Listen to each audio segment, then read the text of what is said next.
కోటన్న నేను సినిమాల్లోనే కాదు బయట కూడా ఒంటరిగా కలిసినప్పుడు కూడా ఫోన్లో మాట్లాడుకున్నప్పుడు కూడా ఆ సెటైర్లు యాజ్ ఇట్ ఈజ్గా సినిమాల్లో ఎలాగైతే పాము ముంగిసలాగా అలాగే ఉండేది. నేను నిన్నగా మొన్ననే ఫోన్ చేశాను మొన్న సాయంత్రం ఒక షూటింగ్ సందర్భంగా ఫోన్ చేస్తే ఎక్కడున్నావురా అన్నాడు. వాళ్ళ దగ్గర ఉన్నన్నా అన్న. అరే ఎప్పుడు వస్తావు అంటే రేపు వస్తానా అన్న. అంటే చాలా బాగా మాట్లాడాడు. మామూలు జోక్ సార్లేవో ఇవన్నీ ఉంటాయి కదా మావి. ఆ సెటైర్లతోనే మాట్లాడుకున్నాము ఒక 2 నిమిషాలు.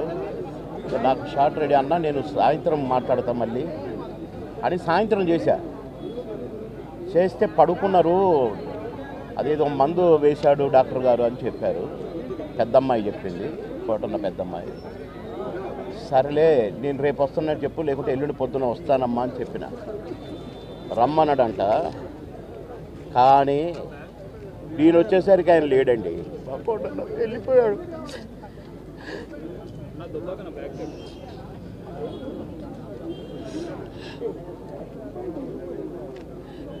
ఇంటికి వస్తే ఎంతో సంతోషంగా రారా బోర్ కొడుతుందిరా అనేవాడు. ఇప్పుడేమో హాయిగా పడుకున్నాడు.